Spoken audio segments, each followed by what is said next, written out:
India's aviation ties with the UK or Portugal and Canada? Would it affect the... I suppose the answer is theoretically, yes, it could, but it would be remarkable if that were the outcome. The connectivity between those three countries is so strong that it would be highly unlikely, if this were to be proven as a technical fault, let's say, that the relationship will be strained. However, my colleague came up with some very interesting points about how many players there are who would just be willing to see India fail commercially and using this as an excuse to go elsewhere for product, a commercial relationship, etc., and especially in the airline industry. I would hope that India's allies will never let them down in that respect, but it could be an excuse to embarrass the Indian authorities from other players who are not close to India to, let's say, dig up the dirt and move and bid for contracts that normally would have gone to India to other players. So India will know who her friends are during the weeks of this outcome. She really will, believe me. And she will also know those players on the world stage who are not her friends. This will be a really good test for India to determine, for India to know who her friends are and who are not. Now on to you, Himanshu. Building on what Peter just said, what responsibility does Air India bear now? How can India turn this tragedy into a turning point for improving aviation safety nationwide? They will have to do quite a bit. I'll start with something, this Dreamliner was a GE engine, twin engines. And GE has been delaying giving India 404 and 414. So let's be very clear about it. GE Electrics, where it is concerned, we'll have to double check. And we'll have to be, double cautious. I would not rule out anything when we are talking in terms of something which is sinisterly sabotaged. If that proves. If it's an incident, yes, the safety measures could be advanced. And now, today, when we are looking at 2025 and when we are talking of 2030, Indian aviation industry is likely to gallop at the rate of 14 to 15% per annum. Just imagine what sort of safety precautions, we'll require. But that is, the physical limitations could be overcome.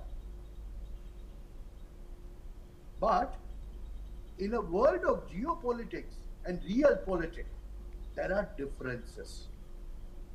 Even the NATO allies fight among themselves to sell something. So, Frenchman doesn't like Americans selling off in their place. With Australia, French had made a contract for something. And then US sabotaged it. So that also happens in this business world. So in the commercial domain, I do not rule out anything. And especially with, the richest and the strongest nation's president being a transactional one in US, well, everything is in the realm of possibility. When we can hit Kirana Hills and the nuclear facilities, that's what they say. People are not willing to come out officially. But why is there a pause in the Operation Sindoor conducted by India last week?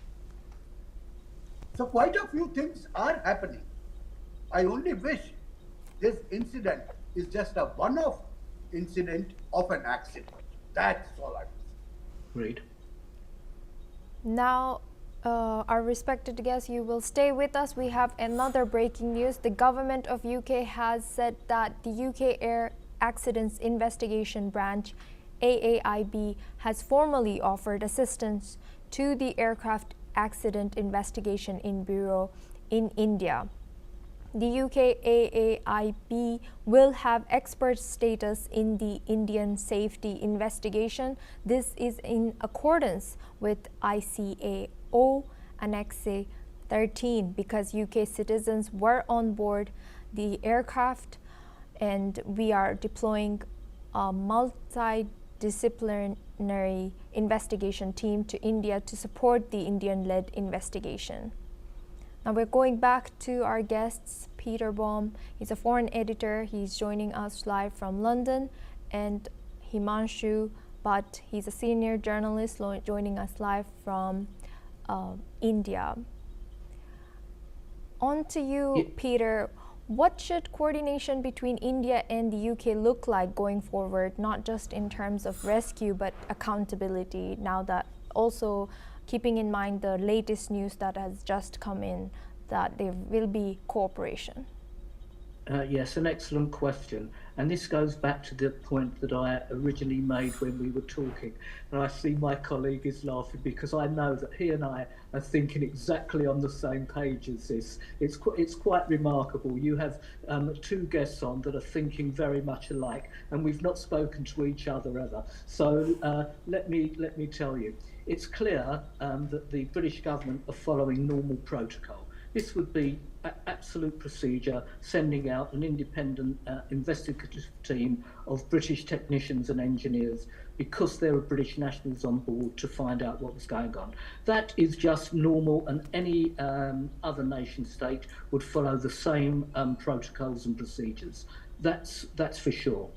What I suggested earlier on, and what I hope is the case, that it is the government of India and their technical and administrative teams who must be solely responsible at the outset for laying down the standards and the direction about how these other national teams can operate.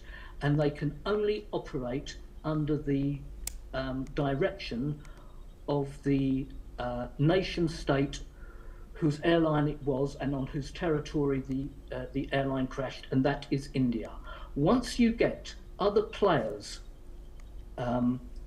giving an equal footing, let's say, into the investigation, that's when the waters get very muddied. And the Indian authorities must be absolutely clear to the British team that comes over, and I assume Portugal will send a team, and I assume Canada may or may not send a team, that it's the Indian authorities who are leading this investigation. They will be as helpful and direct as naturally one would expect of India to the other teams, but the other teams must not take control. They must not have direct control. They can only be working under the auspices of the Indian authority, because I assure you, if there is something, and we hope there's not, believe me, we hope there's nothing more than a technical fault. If there's something more suspicious, that's when the waters will surely get muddied, and none of the families of the victims will have for years the answers to the questions they're all asking. So I reiterate, and if your news channel has any influence, and I'm sure it does, with the Indian politicians and authorities, they must ensure that India, and solely India, is in direct control of this investigation, and all the other teams are subservient to India's control.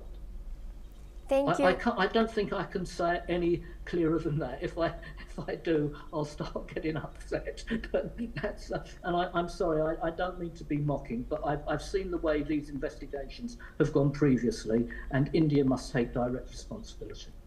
Thank you very much, Peter Baum. He's a foreign editor from Weekly Blitz, and Himanshu Butt. He's a senior journalist. Thank you both of you for joining us and sharing your expertise with us and our audience. Well, that's all we have time for. We will continue to bring more news updates from around the world.